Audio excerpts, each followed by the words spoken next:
Welcome back to Super Sentai Review, episode number 42. We're still reviewing Denziman. This one we're covering episodes 4 and 5. Why not 4 through 6? Because I only had time to do 2 episodes. Simple gist of it. What happens in these 2 episodes, you might ask?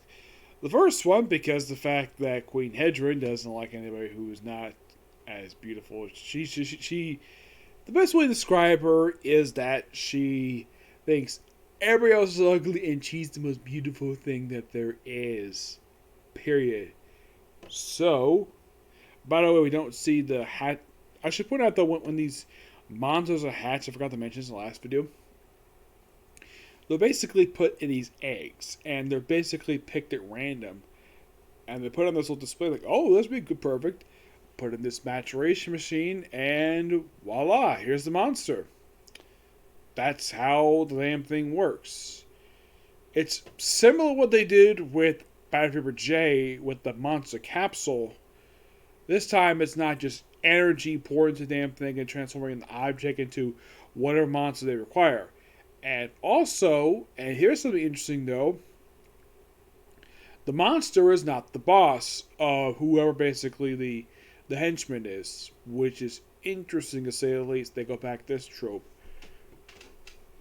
where the monster reports directly to the henchman and instead of the other way around. I'm kind of glad we're back to this particular thing because that was one thing I thought was really weird about the Battle Fever J. The fact they've heard of the monster who was created just for a single episode as Lord. And it's like this. Like, it was like that the entire time. This one, not the case. By the way, that general himself, he doesn't really do anything. He gets a good amount of screen time. I at least got praise the fact that, unlike in the case of Battle Fever J, where half the time the villains didn't really appear very much, sometimes they appear for like one brief scene and that's it for the whole episode. This one, you actually see them the whole damn episode, like at least about a good chunk of the episode, watching a lot of the events, which is interesting. That's probably the start of them basically doing it, because Jock didn't do this very much. Heck, there was even like a few episodes where Crime Boss, the boss Iron Claw himself, didn't make a physical appearance at all, probably because the actor was available for an episode or two. This one, I guess they figured though they must have got a lot of complaints about the lack of villain screen time, so give them a lot more screen time. I don't remember how it was for Go Ranger because I only watched the first few episodes, but in the case of this, yeah, the villains get plenty of screen time. So basically, for episode 4, this is all about killing various beautiful women in various different ways. The first one's actually a top model, where you have Denza Pink and Blue just happily seeing the person. And apparently, Denza Pink knows this person, so I want to introduce him, do it later. And they're probably going to introduce him, and then all of a sudden she starts falling into a wall, and not to hurt herself. Oh no, it's like she's falling into liquid. And apparently they take this picture and they basically push into the wall of the ship of the Vader castle, even though it's basically a spaceship, and use that to suffocate her. And various other people, they like slice him in half, break him in half, shoot one. And we had these all 8 women get killed. And like, oh crap, we ran out of pictures. Give them more pictures. And like, yep. Oh yes, and the monster uses, it's later revealed that he uses a cellular camera. Or basically, every time they take a picture of somebody, if they break the picture, the person dies. And it turns out all the people who got the picture, people who died, got picture taken at this particular, like, photo gallery. Yep, this photo gallery. And it's run by this mysterious photographer who is apparently not very well trusted by, of course, the Denzi Rangers. Denziman. So, Denzi Blue decided to send his childhood friend, who is a woman, out to be sort of basically like pose for a picture because she's very beautiful. because it was suggested that Denshi Pink might be a person who they could do it with. And at least the fact they're not stupid enough to send Denshi Pink to be, because they know what she looks like. So send somebody who don't know. And I got to admit, that's actually really smart on them to do that. So it also shows that they show a flashback of Denshi Blue when he was a child, where this girl who rides a unicycle, her parents died young, and basically they grew up as sort of like brother and sister, even though they're not really related at all. So then, of course, she gets her picture taken, and of course, if they break the picture, she will die. So they gotta kill her right away, and they gotta figure out where the monster's base is. And lucky enough, I see, yes, like the robot, basically the dog, who is the mentor of the team. Yeah, he doesn't do a lot in the episode, surprisingly, but at least he physically freaking appears. I don't know if he skips a lot of the episodes, but I know in general that he skipped like 5 or 6 episodes of like no reason at all. So he just easily figures out, though, where this monster's base is. Isle of Demons. So, then they suit up, fly out in Denshi Tiger, and they basically just charge across the island, destroy all the weapons there, and eventually they come across the actual monster, who grows giant size during their battle, activating the dusters. And then the Isle of Demons starts to explode after he's defeated, and they go flying up. But before that, they spot Vader Castle for the first time. Like, wow! 4 episodes in, and they actually found the base. Which indicates the last 2, basically, I watched, which was Jock and Bob Hoover J.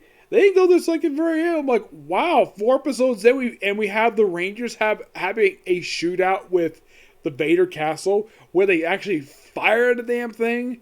Yeah, this clearly is the main base of the villains, and it's actually the first time ever that a Ranger team's actually attacked the base this early. Not toward the end of it, not halfway through it. 4 episodes in. Fires the damn thing. Of course, Queen Hedra wants to fire it back, but they don't have resources. They go back to the X Dimension. And they don't have to do it at the very end. So, the very next episode, apparently Queen Hedra wants revenge against the Denziman for destroying her monsters, and presumably also for attacking her base. So, send out a particular monster to simply, well, try to kill him right away. So, let this particular person, like, fine. So, it's a plant monster. Yes, seriously, a plant monster. We'll discuss in a minute, basically, when I finish talking about this. So, the plant monster is simply just, like, you don't see what the damn thing looks like until, like, halfway through the episode, which I thought that was interesting. Yeah, not the first time they've done this. What do you have a simple disguise before revealing exactly what the heck the creature looks like? So, it gets played in the schoolyard, and then we have this old man who just digs the thing, tries to sell it, though it keeps it in a glass-like greenhouse because it's chilly at night, which that's pretty smart to do. And then he hears something breaking. It turns out it's actually the pot that he put the plant in. And, of course, the plant attacks him, kills him, and, of course, this plant basically takes out the building. Ends up killing 2 of at least one of the resident woman, and eventually the Denshi Ranger, after the second one, decides to simply stake out the place until, of course, the thing finally attacks Denshi Pink, obviously. Of course, the thing is dragged out, of course, and they battle the creature, and it takes a while. And here's a weird thing about this. I forgot to mention, like, basically when it came to episode 4, how to defeat the actual the monster with the camera. Yeah, they would just chop off his head with his moon slash, and that was it. Just topple it over, and that was because normally the procedure from the last 2 episodes has been decapitation, slice the body in half. That one, chop head, top over. In the case of episode 5, they simply just slice the thing in half. No decapitation. So, it looked like at one point that, well, the thing was going to be defeated, and all of a sudden, Denshi Tiger activates by itself and starts firing on the plant monster. long enough basically to distract for Denzi, to the Denzi fire to destroy the damn monster. And of course, Queen Hedra is mad, obviously. And this whole thing is also a subplot with the character Santa. You're probably thinking, Santa? Yes, there is a little boy whose name is Santa. Do not know why, but we have a kid named Santa. Now you're probably thinking, why the heck is there a child-focused character as a supporting character in the series? Because kids like Super Sentai. That's why. Oddly enough, when it came to Jacques, they never did this at all I can think of. I don't know if Alpha J did with Misaku. This was actually Santa, who's a student of the Desi Red. And it turns out the reason why he made him a student was because Santa's father was Desi Rand's instructor. So he taught him martial arts, and he's teaching, well, his former teacher's son martial arts too. And of course, they have a sparring match near the docks, which really good effect. And of course, he stops. I think probably because he's getting old. Even he admits basically he basically is definitely proved he basically bested him. And then Santa fights him at the end of the episode. Yes, 2 really good episodes. And I love the fact they have great continuity between episodes. Like there's like we see the previous monsters, all Denzi Rangers have defeated of course the previous 4 episodes. They just acknowledge stuff, they don't ignore it. Despite the fact, yes, the plots feel very randomish at best, but at least they're loosely connected. But who knows if, in fact, the very next episode, we'll continue the plot of destroying the Denzi Rangers. Who knows? We'll find out. I'll find out tomorrow when I discuss, basically, episode 6. How far I'm going to go to tomorrow before I do my review? Don't know. You'll find out tomorrow, okay? So, that's it. I'm going to quickly do one more video, and I'll call it a night, okay? Next video. Bye.